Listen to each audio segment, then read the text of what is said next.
श्री गणेशाय नमः. हे गणाधीशा गणपती, मयुरेश्वरा विमलकीर्ती, माझ्या हृदयी करून वस्ती.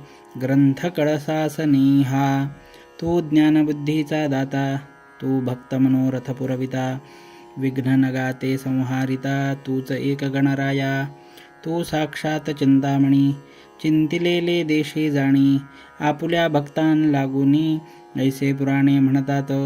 माझ्या मनीची अवघी चिंता, लयासनी एकदंता. लंबोदरा पार्वती सुता, बालचंद्रा सिंदुरा रे. असो बच्चूलाल अग्रवाला, होता एक अकोल्याला. धन कनक संपन्न भला, मनाचाही उदार जो. त्याने हकीकत कारंजाची, म्हणजे लक्ष्मणपंत घोड्याची. करुणोपकरणी ऐकिली साची, तेणे साशंक जाहला. ते खरे खोटे पाहण्यास, विचार करी चित्तास. तो एके समयास, महाराज आले अकोल्याला. येऊन बच्चूलाला घरी, बैसते झाले ओट्यावरी. की गजानन साक्षात्कारी, भक्त आपुला जाणून. बच्चूलाला आनंद झाला, तो समर्थांशी ऐसे वदला. आज गुरुराया वाटते मला, आपली पूजा करावी. ऐसे ऐकता भाषण, समर्थे तुकविली मान. जे साक्षात असे चिन्ह, श्रोते संमती दिल्याचे. बच्चूलालाने तयारी, तात्काळ केली ओट्यावरी. षोडशोपचारे अत्यादरी, पूजन त्याने आरंभिले. प्रथमतः घातले मंगलस्नान, नानाविध उटणी लावून. मग करविले परिधान, वस्त्र पीतांबर जरीचा. शालजोडी अंगावरी, बहुमोल घातली कश्मीरी. एक जरीचा रुमाल शिरी, अभ्रेस्मी आणुनी बांधिला. गोफ घातिला गळ्यात, सलकडी ती हातात. करांच्या दाही बोटात, मुद्रिका घातल्या नानापरी. बहुमोल हिऱ्याची, वामकरी घातली पौची. रत्नजडीत कंठ्याची, कंठी शोभा विशेष. जिलेबी राघवदास पेढे, नैवेद्यास ठेविले पुढे. त्रयोदश गुणी ठेविले विडे, एक्या लहान तबकात. अष्टगंध अर्गजा अत्तर, सुवासिक लाविले फार. त्याने अवघ्या अंगभर, गुलाब पाणी शिंपडिले. एका सुवर्णाच्या ताटी, दक्षिणा ठेविली शेवटी. ती होती फार मोठी, रुपये होन मोहरांची. बेरीज करता 10,000, येईल ती साचार. ऐशी दक्षिणा होती थोर, किती वर्णन करू तिचे. श्रीफळ पुढे ठेवून, विनये केले भाषण. महाराज माझे इच्छे मन, राम मंदिर बांधावया. या माझ्या ओट्यावरी, अडचण होतसे भारी. मंडप तो घातला जरी, उत्सवासी गुरुराया. त्या माझ्या मनोरथा, पूर्ण करी ज्ञानवंता. ऐसे म्हणून ठेविला माथा, अनन्य भावे पायावरी. त्यावरी साधू गजानन, देते झाले आशीर्वचन. श्री जानकी जीवन, तुझा करील पूर्ण हेतू. असो आज तू हे काय केले, मला पोळ्याचा बैल बनविले. हे अलंकार घालून भले, त्याचे काय कारण. मीन बैल पोळ्याचा, अथवा घोडा दसऱ्याचा. मला या दागदागिन्यांचा, काय सांग उपयोग. अरे हे अवघे विष, मला नको त्यांचा स्पर्श. या नसत्या उपाधीस, माझ्या मागे लावू नको. अथवा तू मोठा श्रीमान, हे दाखवा या कारण. केलेस काही प्रदर्शन, सांगमसी बच्चूलाला. जे आवडते जयासी, तेच द्यावे तयासी. मी वेडा पिसा संन्यासी, नागवा फिरतो गावभर. हे अवघे तुझे तुला, लखलाभ असो बच्चूलाला. तुम्हा प्रापंचिकाला, या द्रव्याची जरूर. माझा यजमान भीमातटी, उभा विटेसी जगजेठी. तो काय माझ्यासाठी, हे वैभव द्याया तयार नसे.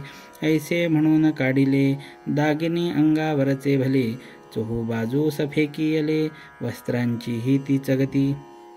2 पेढे खाऊन, निघून गेले गजानन. हा प्रकार अवलोकून, केला शोक अकोल्यात बहुतांनी. त्यात काही कारंजाचे, लोक हजर होते साचे. ते म्हणती आपुल्या वाचे, अभागी आमचा लक्ष्मण. त्याने बच्चूलाला परी, पूजन केले आपुल्या घरी. परी कचरला अंतरी, मोहधनाचा धरून.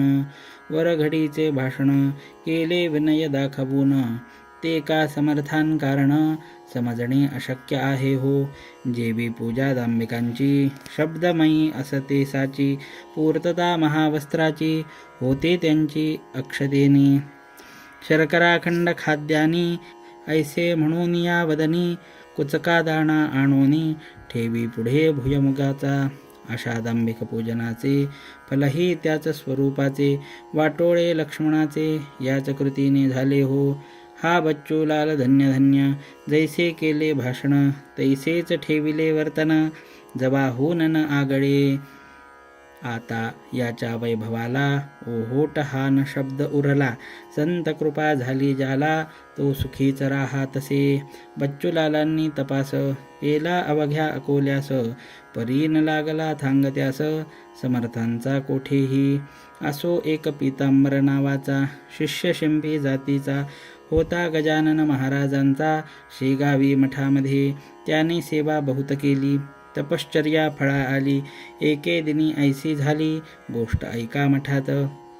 फाटके तुटके धोतर नेसला होता पितांबर, ते पाहून गुरुवर ऐशा रीती बोलले. अरे तुझे नाव पितांबर, नेसण्या न धडके धोतर, ढुंगणास पाहती नारी नर, ते तरी झाकवेड्या. नाव म्हणे सोनूबाई, हाती कथलाचाही वाळा नाही, नाव पाहता गंगाबाई आणि तडफडे तहानेनी.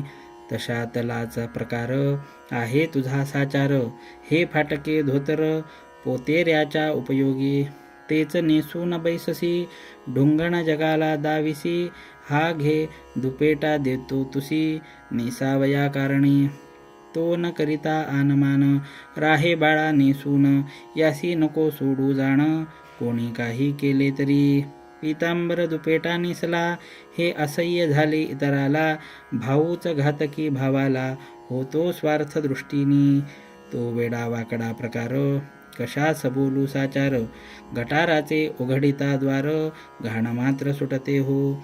श्री गजानन स्वामी प्रत, शिष्य होते असंख्यात, परी अधिकारी तयात, दोन्ही हातांच्या बोटां इतके.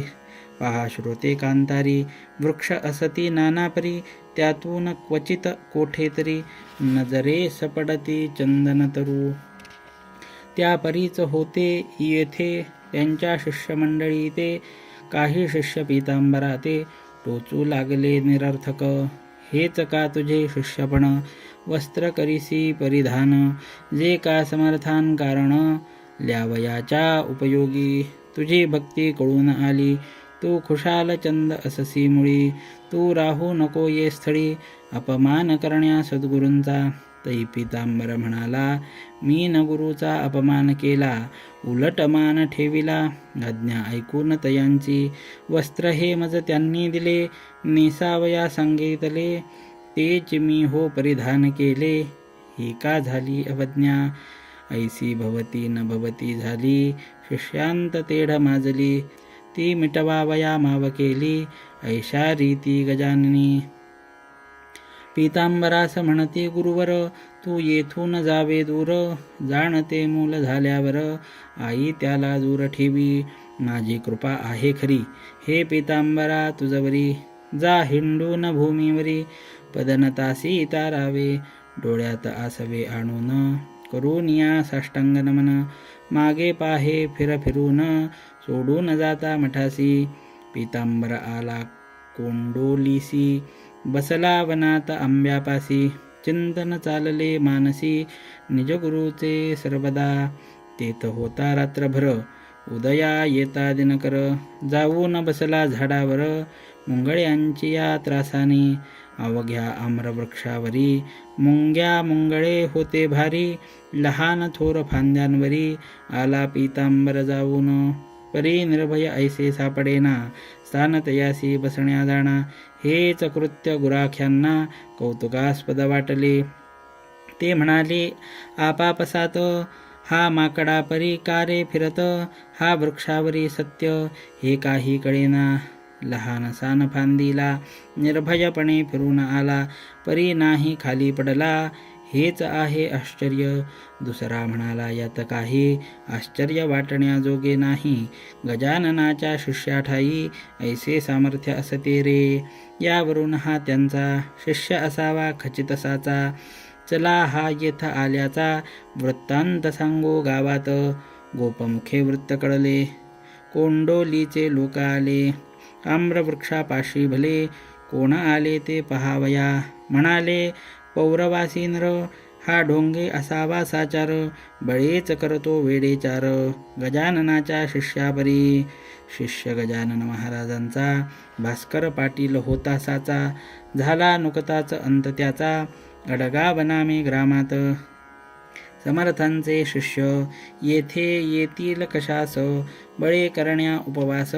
सोडून बर्फी पेढ्याला, पुसून एकदा यास पहावे.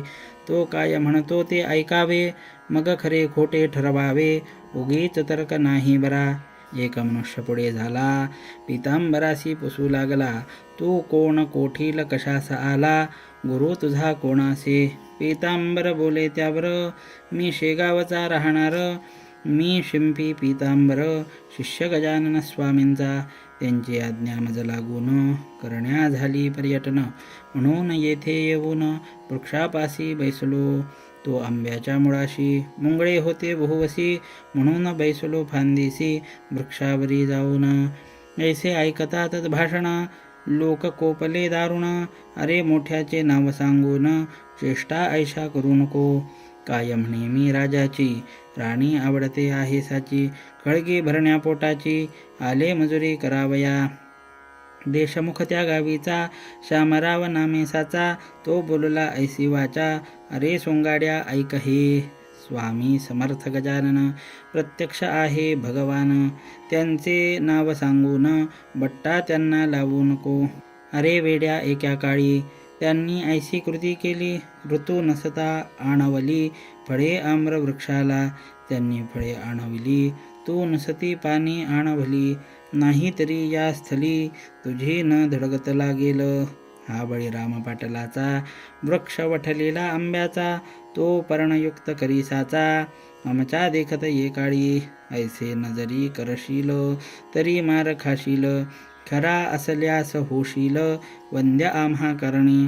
काकी शिष्य सद्गुरूंचे, काही अंशी निघती साचे. बापा त्यांच्याच तोडीचे, हा आहे न्याय जगी. नको करू उशीर, हा आंबा करी हिरवागार. ते ऐकता पितांबर, गेला असे घाबरून. बोलला ऐसे नाडू नका, माझी सारी कथा ऐका. एका खाणीत निगती देखा, हिरे आणि गारा हो. तैसाच मी गारपरी, गजानन शिष्या भीतरी. बोललो नाही बैखरी, यत्किंचित खोटे हो. गारेवरून खाणीस, नाही येत जगी दोष. मी निजगुरूच्या नावास, चोरून कैसे ठेवावे. श्यामराव म्हणे त्यावर, नको करू चरचर. संकट शिष्यास पडता थोर, ते धावा करीती सद्गुरूंचा. मग तो शिष्य त्यांचा जरी, नसला कृतीने अधिकारी. तरी सद्गुरूंचा प्रभाव करी, साह्य त्या आपल्या शिष्यास. ऐसी झाली आडविहीर, पितांबरासी साचार. झाला बिचारा चिंतातूर, काही नसुचे तयासी. त्या वठलेल्या झाडापाशी, मिळाले अवघे पौरवासी. काय होते ते पहावयासी, मुले बायका समवेत. निरुपाय होऊनी अखेर, पितांबराने जोडिले कर. स्तवन मांडिले अपार, आपुल्या सद्गुरू रायांचे. हे स्वामी समर्थ गजानना, ज्ञानांबरीच्या नारायणा. पदनताच्या रक्षणा, धाव आता ये काळी. माझ्यामुळे दोष तुला, येऊ पाहतो भक्तपाला. आपुल्या ब्रीदासाठी पाला, आणि व आम्रवृक्षासी. माझी भिस्त तुझ्यावरी, पाव माते लवकरी. ना तरी आली पाळी खरी, मजला येथे मरण्याची. प्रल्हाद खरा करण्याला, स्तंभी नरहरी प्रगटला. जनी चढविता सुडाला, त्याचे पाणी जाहले. जनीचा भार देवावर, माझा आहे तुझवर. संत देवात अंतर, मुळीच नाही राहिले. देवतेची असती संत, संततेची देव साक्षात. मला लोक म्हणतात शिष्य गजाननाचा, माझे काही महत्त्व नाही. ते अवघे तुझ्या ठाई. पुष्पामुळे किंमत येई जगी सूत्रा कारणी. तू पुष्पमी आहे सूत, तू कस्तुरी मी माती सत्य. तुझ्यामुळेच आले यथ संकट हे माझ्यावरी. आता न माझा अंत पाही गुरुराया धाव घेई. या वठलेल्या वृक्षाठाई आणि पर्णे कोमल. लोकांस म्हणे पीतांबर, करा सद्गुरूंचा नाम गजर. जय जय गजानन साधूवर, शेगावच्या अवलिया. लोकावघे गजर करीती, तो पालवी फुटली वृक्षाप्रती. जननयनी पाहती त्या अगाध कौतुकाला. कोण म्हणती असेल स्वप्न, ते जे पडले आपणा लागून. पहा चिमटा घेऊन आपुल्याला करांनी. चिमटे घेऊन पाहती तो निमाली स्वप्नभ्रांती. यावरी कोणी ऐसे म्हणती, ही नजरबंदी असेल. गारुड्यांच्या खेळात वाद्या होती सर्पसत्य. खापर्या असून दृष्टीव्रत, त्यांचे रुपये दिसती की. तोही भ्रम निमाला, तोडून पाहता पर्णाला. फांदी वाटे तत्काळ आला, चीक शुभ्रसा बाहेर. मग मात्र खात्री झाली, वाळल्या वृक्षा पालवी फुटली. श्री गजानन माऊली खरीच आहे महासंत. आता पितांबराविषयी शंका न धरणी मानसी. चला घेऊन गावासी, हा त्यांचा शिष्यासे. त्याच्या योगे करून कधीतरी गजानन येतील कोंडोली कारण. वासरासाठी गाय जैसी ते अवघ्यासी मानवले. पितांबरासी मिरवीत नेले, ऐसे जेव्हा दिव्य झाले तेव्हा भाव उदेला. जैसा समर्थांनी आपुला शिष्य डोमगावी पाठविला. कल्याण नामी करून भला, कल्याण करण्या जगाचे. तैसेच केले गुरुवरे, श्री गजानन साजिरे. उदेले हे भाग्य खरे त्या कोंडोली गावाचे. श्रोते अजूनपर्यंत तो आंबा आहे कोंडोलीत. इतरांपेक्षा असंख्यात फळे येती तयाला. त्या पितांबराचे भजनी कोंडोली गाव लागला जाणी. जेथे जाईल हिरकणी, तेथे ती मोल पावे. मठ पितांबराचा कोंडोलीत झाला साचा, आणि अंतही तयाचा ते ठाई झाला हो. आता इकडे शेगावात महाराज आपुल्या मठात. एके दिवशी उद्विग्न चित्त होऊन या बैसले. शिष्य त्यांचे कारण पुसू लागले कर जोडून. महाराज आपुले मन काहो अस्थिर जाहले. तै महाराज बदले लोकाला, आमुचा कृष्णा पाटील गेला. जो चिकण सुपारी आम्हाला रोज आणून देत असे. त्याची झाली आठवण, राम त्याचा मुलगा लहान. आता सुपारी चिकण कोण देतो या ठाया. राम थोर झाल्यावरी करील माझी चाकरी. म्हणून मी या मठांतरी आता ना तयार राहावया. ऐसे महाराज बोलता जना लागली चिंता. महाराजांचा विचार आता दिसतो येथून जाण्याचा. म्हणून कसेही करून जाऊन द्यावे त्या कारण. चला आपण धरू चरण महाराजांचे ये वेळा. ऐसा विचार मिळून केला. मंडळी आली मठाला. श्रीपतराव बंकटलाला, ताराचंद मारुती. मंडळींनी धरिले चरण. महाराज आम्हा सोडून तुम्ही आपुले ठिकाण. राहण्याचे अन्य करू नये. तुमची इच्छा असेल जेथ, तेथेच रहा शेगावात. परी सोडण्याचे मनात ग्राम हे आणू नका. तै महाराज वाणी निघाली, तुमच्या गावात आहे दुफळी. मला कोणाची जागा मुळी नको येथे राहावया. जी कोणाची नसेल ऐशी जागा जरी द्याल, तरीच राहणे होईल माझे या शेगावी. ऐशी गोष्ट ऐकिली तेव्हा मंडळी चिंतावली. समर्थांनी आज्ञा केली मोठ्या पेचाची आपणा. कोणाच्या जागेत राहण्या तयार नाहीत. सरकार यांच्या प्रीत्यर्थ जागा ती देईल कशी. भूषण आपल्या साधूचे सरकारास नाही साचे. बंकटलाल बोलला वाचे, ऐसे संकट घालू नका. सरकार धार्मिक कृत्याला जागा देईल हा नवरला. भरवसा तो आम्हाला हे राज्य परक्याचे. म्हणून आम्हापैकी कोणाची जागा घ्या मागून साची. आहे तयारी आमुची ती तुम्हा द्यावयास. समर्थे केले भाषण, काय हे तुमचे अज्ञान. जमिनीची मालकी पूर्ण आहे सच्चिदानंदाची. राजे कित्येक भूमीवरी आजवरी झाले तरी जागा कशाची सरकारी इचा मालक पांडुरंग व्यवहार दृष्ट्या मालकपण येते राजा लागून त्याचे नाही भूषण तुम्ही प्रयत्न करा जागा मिळेल प्रयत्न करिता पुढे नका बोलू आता हरिपाटलाच्या हाता यश येईल निसंशय हरिपाटलाकडे आली मंडळी ती अवघी भली त्याच्या सल्ल्याने मागितली जागा अर्ज करून बुलढाण्याचा सर्वाधिकारी साहेब होता नामे करी त्याने एक एकर जागा खरी रजावरून दिली असे आणि ऐसे म्हणाला तुम्ही 2 एकरांस्तव अर्ज केला परी मी तूर्त तुम्हाला 1 एकर देत असे तुम्ही 1 वर्षात जागा केल्या व्यवस्थित तुमचा मी पुरवीन हेत जागा आणिक देऊन या तो ठराव सरकारचा आहे दप्तरी नमूदसाचा समर्थांच्या वाणीचा प्रभाव खचित लोकोत्तर मग हरी पाटील बंकटलाला निघते झाले वर्गणीला द्रव्यनिधी क्षणात जमला आणि काम झाले सुरू यापुढील अवघे वृत्त येईल पुढल्या अध्यायात सत्पुरुषाचा पुरविण्यात हेत देवर आहे तत्पर सदा विठू पाटील डोंगर गावचा लक्ष्मण पाटील वाडे गावचा जगू आबा शेगावचा हे पुढारी वर्गणीचे श्रीदास गणू विरचित हा श्री गजानन विजय नामे ग्रंथ ऐका श्रोते सावचित निज कल्याण भावया शुभं भवतु श्री हरिहरार्पणमस्तु इति श्री गजानन विजय ग्रंथस्य 12 अध्यायः समाप्तः।